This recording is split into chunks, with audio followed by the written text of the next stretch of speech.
अब हम स्टार्ट करते हैं इनहेलेशनल एनेस्थेटिक एजेंट्स। यहाँ पे जो है एनेस्थेटिक एजेंट कौन कौन से हैं। न्यू एनेस्थेटिक एजेंट में अगर देखा जाए तो न्यू एजेंट में है हेलोथेन,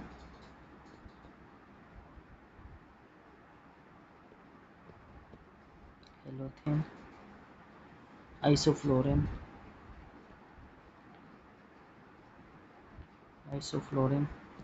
सीवोफ्लोरेन, हेलोथेन, आइसोफ्लोरेन, सीवोफ्लोरेन और डिसफ्लोरेन।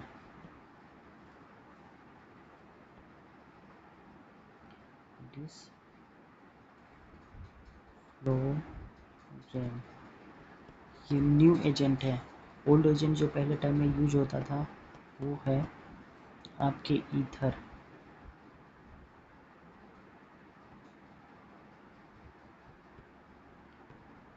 दूसरा हो गया क्लोरोफॉर्म,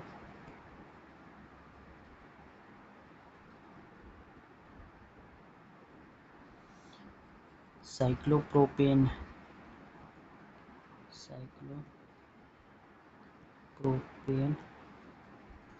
एंड फोर्थ हो गया ट्रिलिन।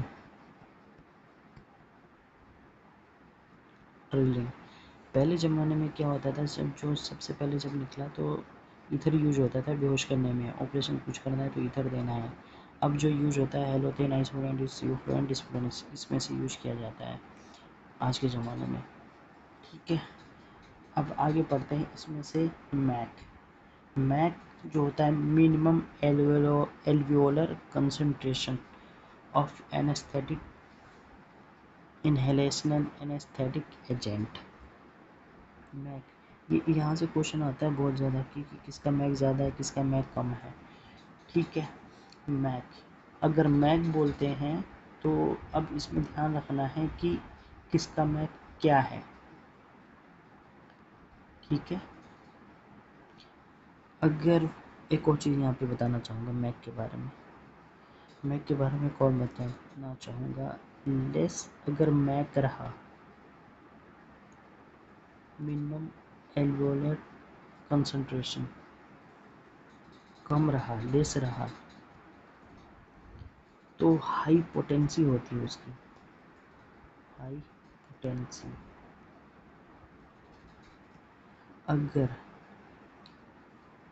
अगर हाई मैक रहा, तो उसकी पोटेंसी होगी लेस या लो पोटेंसी। ठीक है, समझ गए आप। Less MAC, high potent, high MAC, low potent. ठीक है, अब देखते हैं हेलोथेन का मैक जो है, 0.75। आइसोफ्लोरिन का मैक जो है 1 से 13 के बीच में है, 1 से 13। सीवोफ्लोरिन का मैक जो है 2 और डिसफ्लोरिन का मैक जो है 6। अभी क्या बोल रहा है, लेस मैक हाई पोटेंट, यानी हेलोथेन का लेस मैक है, हाई पोटेंट है। अब पोटेंसी के हिसाब से अगर देखा जाए,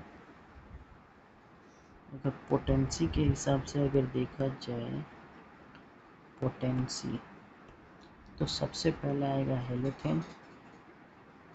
ठीक है, फिर आएगा उसके बाद आइसोफ्लोरेन। ठीक है, फिर आएगा उसके बाद सीवोफ्लोरेन, फिर उसके बाद आएगा डिसफ्लोरेन, यानी मोस्ट पोटेंट होता है हेलोथेन। ठीक है जी,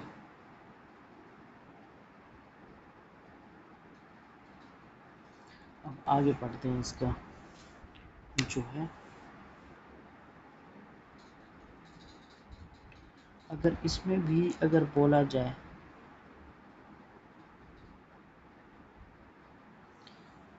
अगर highest most potent inhalational agent, most potent बोला जाए, मोस्ट पोटेंट, इससे भी ज़्यादा पोटेंट बोला जाए, ठीक है।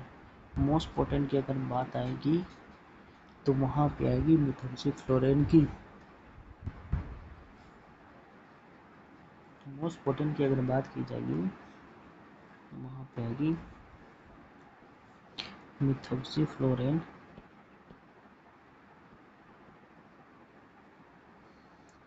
मिथोक्सीफ्लोरेन, मिथोक्सीफ्लोरेन जो है, मिथोक्सीफ्लोरेन मोस्ट पोटेंट होता है, मोस्ट पोटेंट, मोस्ट पोटेंट।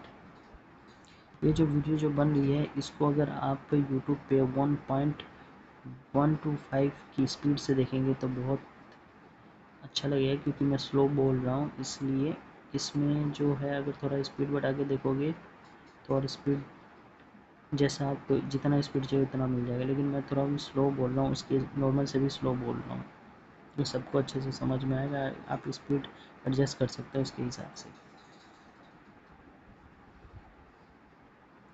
ठीक है। अब आ जाते हैं list potent inhalational agent. List की अगर बात करें, लिस्ट पोटेंट, एक होता है लो पोटेंट और होता है लीस्ट पोटेंट। लीस्ट पोटेंट की अगर बात करेंगे तो N2O, नाइट्रिक ऑक्साइड, इसका जो मैक होता है ना, मैक वो 104 होता है, मैक 104 होता है, ठीक है।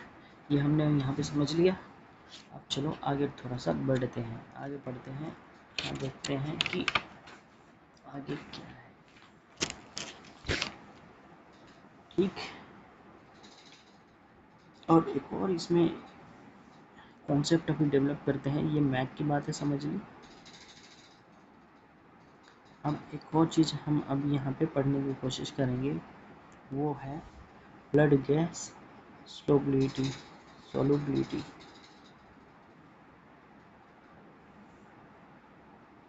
ठीक है। हाई अगर, हाँ देख लो, high high blood gas soluble रहेगा, सोलबिलिटी रहेगी, हाई गैस सोलबिलिटी रहेगी, तो slow speed of induction, slow speed of induction रहेगा। कॉन्सेप्ट क्लियर होना बहुत ज़रूरी है। लो ब्लड गैस सोलबिलिटी रहेगी तो fast speed of induction means, अब देखते हैं, हाई अगर स्पीड रहेगी, हाई ब्लड गैस सोलबल रहेगा तो स्लो रहेगा, और लो ब्लड गैस सोलबल रहेगा तो फास्ट रहेगा। अब समझिए इसका मतलब क्या है, इसका मतलब समझने का ये है।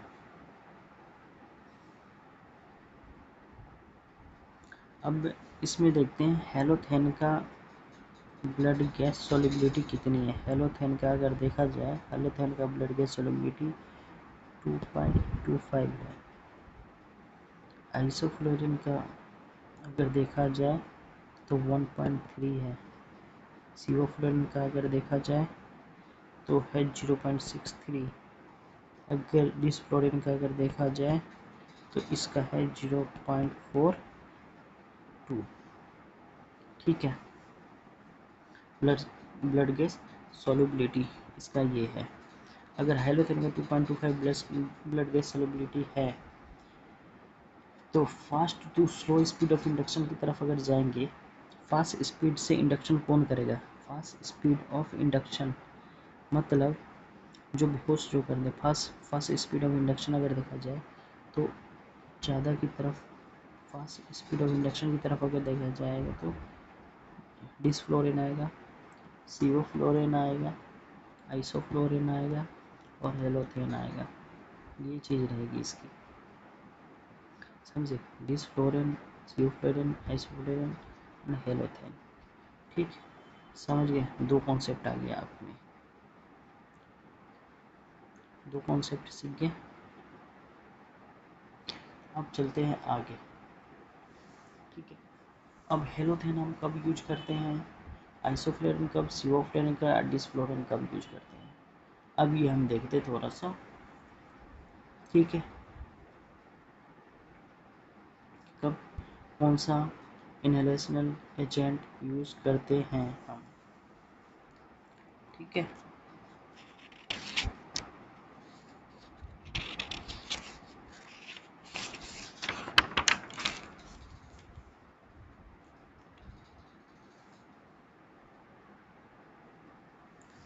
हेलोथेन को हम कहाँ कहाँ पे यूज करते हैं, सबसे पहले ना एक चार्ट बना लेते हैं, चार्ट। चलो इसको नेक्स्ट वीडियो में हम पढ़ेंगे, इसको हम नेक्स्ट वीडियो में पढ़ते हैं, यहाँ तक हम इतना रखते हैं, इसके बाद हम नेक्स्ट वीडियो में पढ़ेंगे।